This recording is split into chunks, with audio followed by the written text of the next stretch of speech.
বন্ধুত্ব এবং ভালোবাসা বয়সটাই এমন যে ভালোবাসার কথা শুনতে ভালো লাগে এবং এতে কিন্তু খারাপ কিছু নেই। ভালোবাসা কাদের সঙ্গে হয়?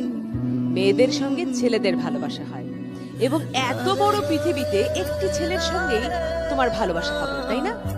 ভালোবাসা ভালো নয়, কথাটা ঠিক। ভালোবাসা খুব ভালো, তার চেহারা দেখতে ইচ্ছে করে। এত ছেলে পৃথিবীতে, ওই চেহারাটাই দেখতে ইচ্ছে করে। মনে রাখতে হবে তুমি একটা সুন্দর ছেলে।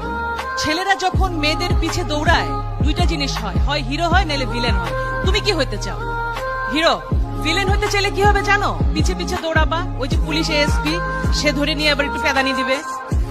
মেয়েকেও পাবা না, মাইরও খাবা। ভাই ভালোই তো বাসছিলে, তুই কি দোষ করলি, তাই না? তার মানে দোষটা কোথায়? তা তুমি রাস্তায় দাঁড়িয়ে শীষ বাজাবা কেন? তুমি ভদ্র হয়ে দাঁড়াও, তুমি তাকায় দেখো। মেয়েটাকে তাকায় না দেখলে মেয়েটা কিন্তু হার্ট অ্যাটাক করে মরে যাবে, যে তাকাই না ছেলেরা আমার দিকে, ঘটনা কি? কিন্তু সেই দৃষ্টি থাকবে সৌজন্যমূলক, সুন্দর। সুতরাং ছেলে এবং মেয়ে মিলে সুন্দর পৃথিবী গড়তে হলে তোমাদের জানতে হবে ছেলে অনেক ভালো, মেয়েরা অনেক ভালো। সুতরাং দুজন মিলে একটা সুন্দর পৃথিবী হবে। নিজের শরীরকে যত্ন নিতে হবে দুটি কারণে। নিজে সুস্থ হয়ে গড়ে ওঠা, নিজের যত্ন নেবে, তাহলে কি হবে? অনাগত যে বাচ্চাটা আসবে সেটাকে মনে রাখতে হবে একটা মেয়ের পেটে একটা বাচ্চা মানে সে মেয়েটি মা হচ্ছে আর ছেলেটি বাবা হচ্ছে আর তাদের বাবা মারা নানি দাদি হচ্ছে। এটাই স্টোরি না, আসল গল্প হচ্ছে সেই শিশুটি বাংলাদেশের নাগরিক হয়ে জন্মাচ্ছে। আমার প্রশ্ন, কোন ছেলেটি একটা মেয়ের ওন্না ধরে টান দেয়? সে কি কোনো মায়ের পেট থেকে আসেনি? তাহলে কেমন মা তাকে শিক্ষা দিতে পারেনি? সেই মায়েরও আমি দোষ দেব যে তুমি যদি সন্তান পালন করতে না পারো, সন্তান তুমি নেবে না। প্রত্যেকটা বাচ্চা যখন সুন্দর হবে, অর্থাৎ প্রথমে আমাদের পুষ্টি নিশ্চিত করতে হবে।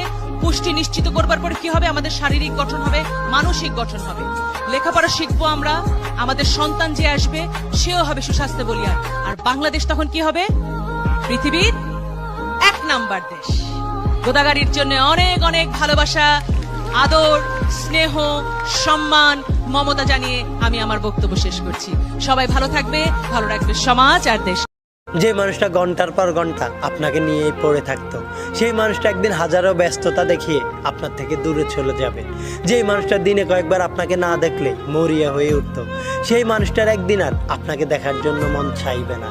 যেই মানুষটা ভালোবাসি ভালোবাসি বলে আপনাকে মাতিয়ে রাখতো, একটা সময় পরে সেটা আর করবে না, কারণ সে এখন ব্যস্ত হয়ে যাবে নিজের কাছে। অথচ যখন আপনাকে প্রপোজ করেছিল তখন হাজারো ব্যস্ততা ফেলে রেখে আপনার মন রাখার জন্য সবকিছুই করত। এই মানুষগুলো খুব খুব খুব স্বার্থপর। এরা ভালোবাসতে জানে না, তবে ভালোবাসার নামে মিথ্যে অভিনয় করে একটা মানুষকে কিভাবে মানসিক রোগী বানিয়ে দেওয়া যায় সেটা খুব ভালো করেই জানে। তাই কারো প্রতি মায়া বাড়ানোর আগে হাজারবার চিন্তা করে নেবেন, কারণ মায়া বাড়ানো সহজ কিন্তু মায়া কাটানো অনেক কঠিন। সময় পরিবর্তনশীল, সেই সাথে মানুষের মন। সময় যেমন পরিবর্তন হয়, ঠিক তেমনি সময়ের সাথে সাথে কিছু মানুষের মনও পরিবর্তন হয়। তাই কাউকে ভালোবাসার আগে নিজেকে ভালোবাসতে শিখুন, দেখবেন জীবনে অনেক সুখী থাকবেন।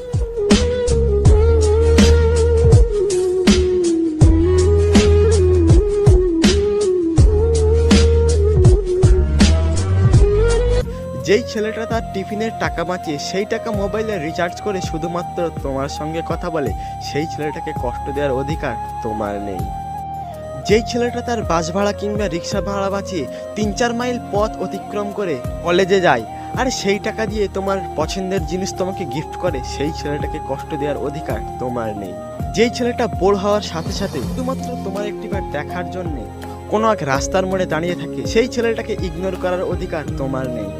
যেই ছেলেটা তার ফেসবুকে কোনো কাজ না থাকার সত্ত্বেও দিনে 3-4 ঘন্টা তোমার একটি মেসেজের জন্য অ্যাক্টিভ থাকে, সেই ছেলেটাকে তুমি আর ব্লক করতে পারো না।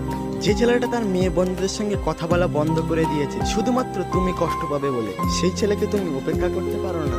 যে ছেলেটা সমাজের লোকদের ফাঁকি দিয়ে তোমার বাসার সামনে চাতক পাখির ন্যায় তাকিয়ে থাকে, সেই ছেলেটাকে তুমি ইগনোর করতে পারো না। অবহেলা খুব খারাপ জিনিস। কখনো কারো অবহেলা করার আগে তার জায়গায় নিজেকে বসিয়ে নিয়ে দেখা উচিত, নইলে তোমাকেও কখনো কারো না কারো অবহেলায় শিকার হতে হবে। অপেক্ষাটা শুধু সময়।